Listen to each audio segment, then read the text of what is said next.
Ya, alcancé a tomar un respiro y seguimos con la mamografía contrastada, que les dije que es nuestra última incursión en todos estos avances. Estamos haciendo nuestra experiencia.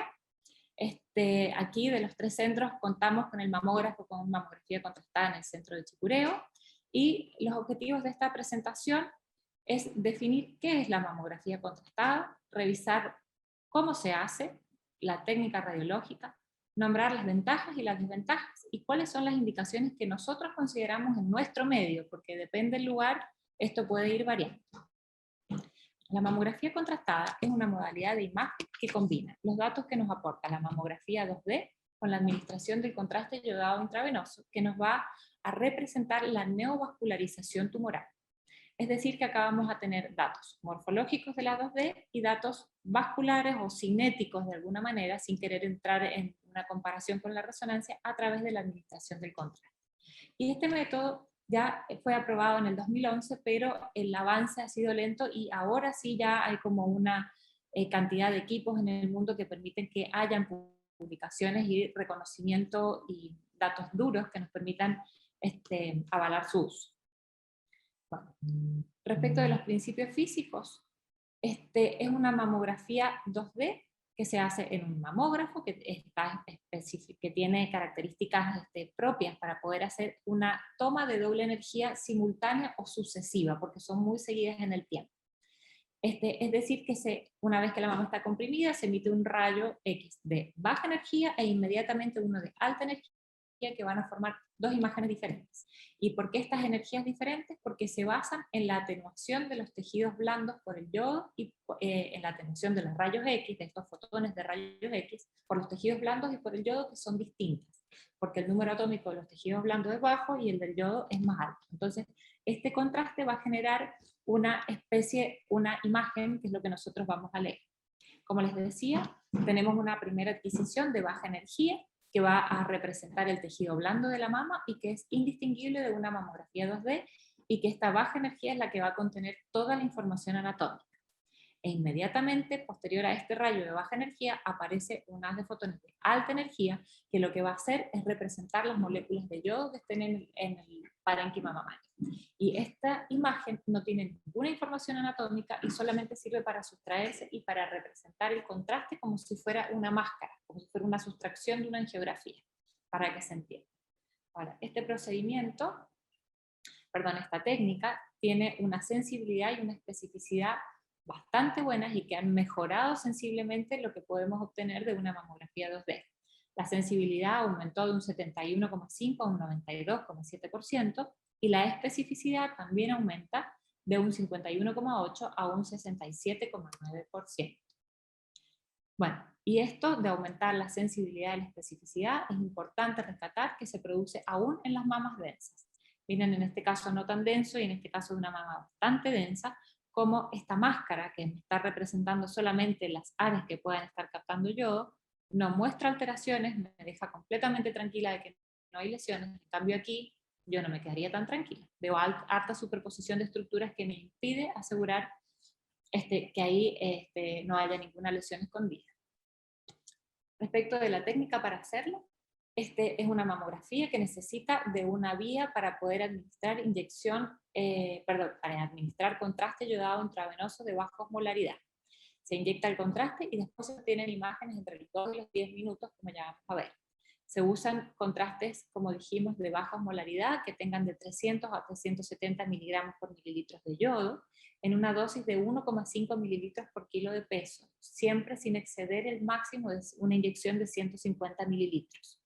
Para hacer esta inyección yo necesito una vía permeable de buen calibre y una bomba inyectora programada a un flujo de 2 a 3 mililitros por segundo para hacer un lavado de la vía con suero saliva.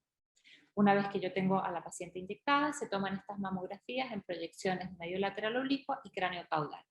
Y aquí hay diferentes maneras de hacerlo.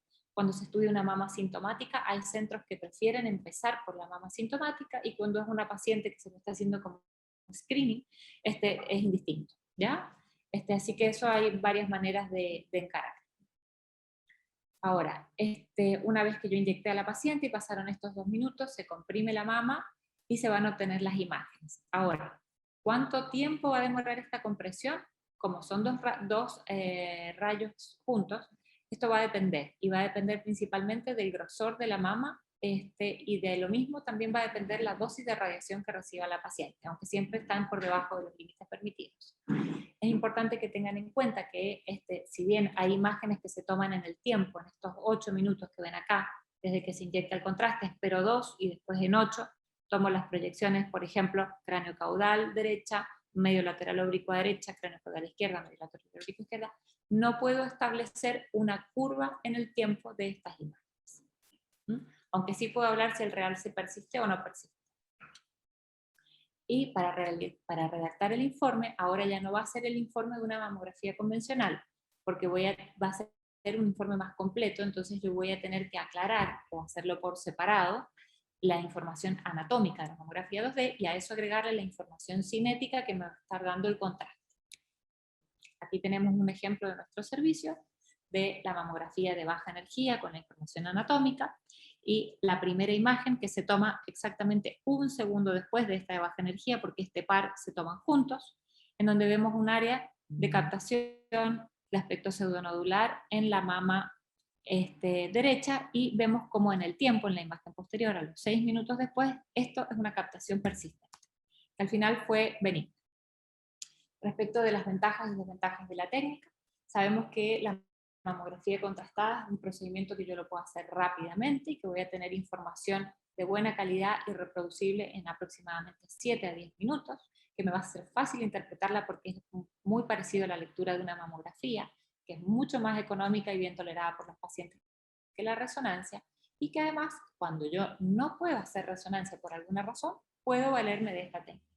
Ahora, la desventaja es que igual irradia, que me arriesgo a someter a la paciente a los efectos adversos del contraste, aunque esto no es frecuente, que es una técnica que se ve afectada por condiciones de la paciente, por ejemplo, la presencia de implantes, o no poder hacerla en una insuficiencia renal, y que siempre van a haber áreas que no van a ser visibles, que son inherentes a la técnica, como son la línea media, parte de los cuadrantes inferiores internos, parte de la axila y las cadenas mamarias internas de todas maneras. Respecto de la comparación con la resonancia, que es lo que permanentemente se hace en todas las publicaciones, cuando vemos la sensibilidad y la especificidad de esta técnica, vemos que los valores son muy parecidos. Acá hay diferentes autores, señalo el de arriba, en donde vemos sensibilidades iguales de mamografía y resonancia, y especificidades inclusive más altas para la mamografía contrastada, y otros autores que hablan de sensibilidades también muy, muy similares. Pero cuando nosotros estamos enfrente de un paciente y le tenemos que pedir un examen, no pensamos en sensibilidad y especificidad, pensamos en todo lo que nos va a dar una técnica. Entonces, esto es importante tenerlo en cuenta.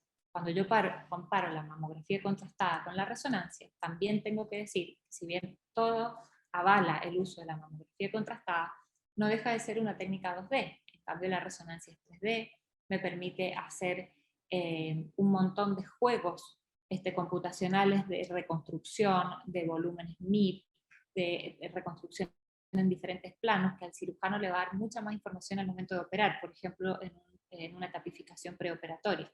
Entonces, si bien la mamografía es muy precisa, la mamografía contrastada no me va a estar dando la fineza de detalle a mi modo de ver, y a modo de ver del cirujano, que por ahí necesita de valerse de estas herramientas espaciales para poder ubicarse en la mama, que sí le va a dar la resonancia. Otra cosa que tiene la mamografía contrastada es el realce parenquimatoso basal, al igual que la resonancia, y es un criterio homologable, así que también lo podemos usar. Lo que decía que no tiene son las reconstrucciones MIP. La neovascularización la representan de la misma manera, una a través del yodo y la otra a través del gadolínio. Y la resonancia también, a mi modo de ver, nos da otras cosas que la mamografía contrastada todavía no nos da o no sabemos ver, porque también estamos en una curva de aprendizaje y eso hay que reconocer. La difusión. Estas secuencias de difusión en sí mismas son factores pronósticos respecto del comportamiento de los tumores que puedan tener los pacientes, y nos representan cambios muy tempranos en la respuesta a la quimioterapia neoadyuvante que la mamografía contrastada no puede dar. Además tenemos secuencias como por el T2, que tampoco tenemos en la mamografía, y además tiene el plus de que no irradia a las pacientes. Ahora, ¿Cuáles son las indicaciones de esta mamografía contrastada, que en todo el mundo es una técnica nueva, con muy buenos parámetros de sensibilidad y especificidad valorados en diferentes ámbitos, y cómo lo vemos nosotros? Para dividirlo de manera general, podemos decir que podemos indicar la mamografía contrastada como primera línea de exámenes, en donde intentamos reemplazar a la mamografía 2D con la mamografía contrastada. Es decir, en una paciente, por ejemplo, sana, que yo la quiera estudiar y que por alguna razón sé que la mamografía 2D no me interesa, porque tengo esta herramienta que es mucho más precisa. Y también la puedo plantear en una segunda línea de exámenes, cuando en realidad es una paciente que tiene algún síntoma o tiene alguna condición que me va a obligar a pedirle una resonancia, y lo que yo pretendo es cambiar esta resonancia por una mamografía contrastada. Es decir, primera línea, son pacientes sanas, pero que tienen un riesgo intermedio o alto de cáncer mamario por su historia familiar o por su historia familiar o genética de cáncer de mama, que yo sé que hay un mayor riesgo, pero que no llega a ser el muy alto riesgo que tiene indicada la resonancia. En ese caso se puede pedir la mamografía contrastada, que va a tener mayor sensibilidad y especificidad que la mamografía más ecografía.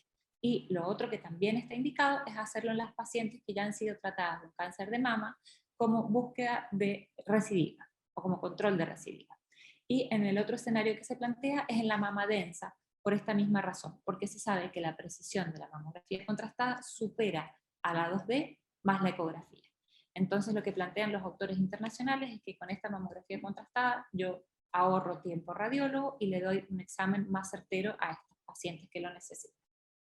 Ahora, cuando pasamos a la segunda línea de indicaciones, es cuando yo repito, estoy pensando en que a este grupo de pacientes le tengo que hacer una resonancia, pero por alguna razón, costo-beneficio, no la voy a hacer. Entre estas va la claustrofobia, que los pacientes tengan implantes metálicos o sobrepeso, que es lo más sencillo, que simplemente decir, no se puede hacer la resonancia, la mamografía contrastada es una alternativa. Y después hay diferentes escenarios intermedios que nos plantean resonancia o mamografía contrastada. Y esto va a depender del centro examinador, de la capacidad de las pacientes y también de la capacidad de los radiólogos de poder abordar estos casos, ¿sí? Como equipo. En el caso de que en una mamografía de screening aparezca algo, yo puedo indicar como segunda línea una mamografía contrastada para agregar certeza al diagnóstico. En el caso de las masas, la sensibilidad aumenta al 97% y la especificidad de la mamografía contrastada al 70%.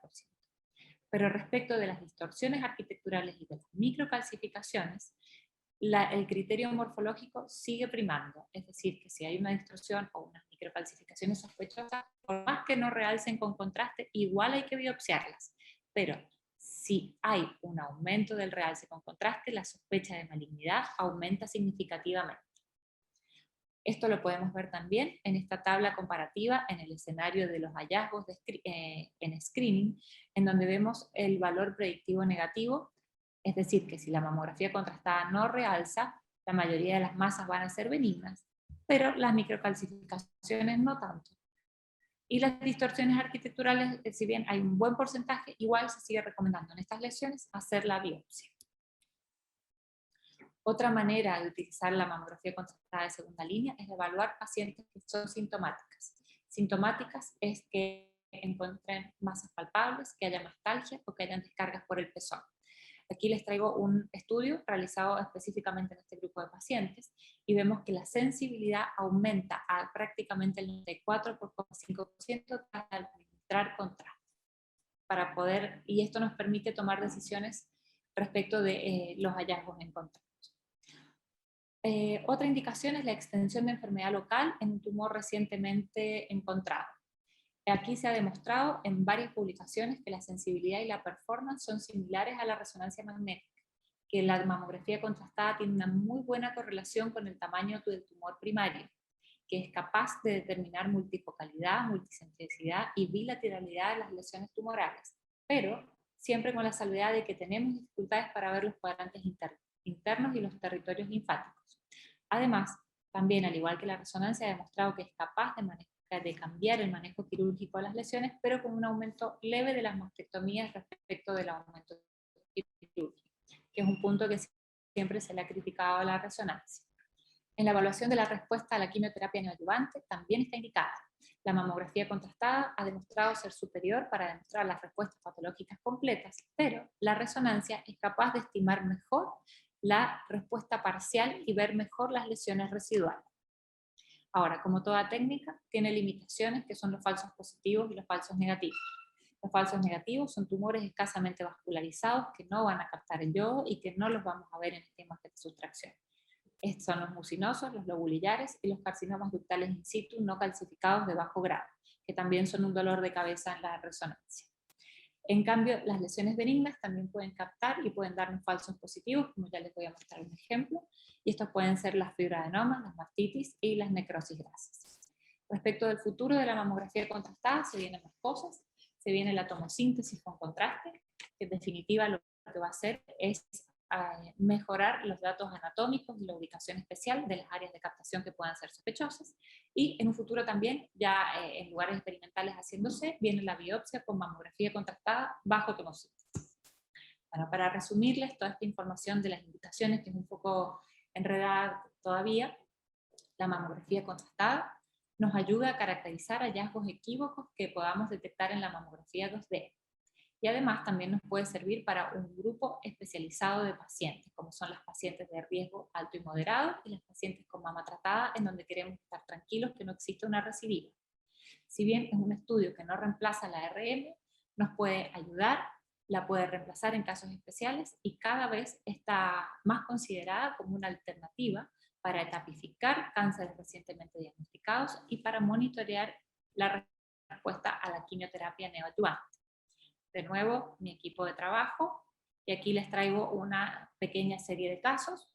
Este es un caso de la clínica, en donde se veía una mama densa. Esta paciente ocurrió por antecedentes de alto riesgo.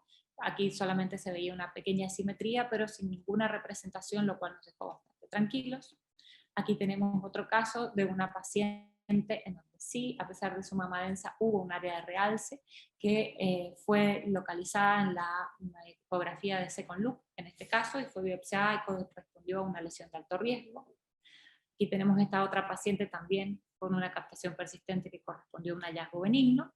Y aquí está otra paciente que fue pesquisada en un escáner de tórax porque tenía un cáncer renal y con un área de captación del contraste yodado en el escáner, que en ecografía tuvo representación, se biopsió y correspondió a un carcinoma lobulillar infiltrante que podemos ver marcado con el clip.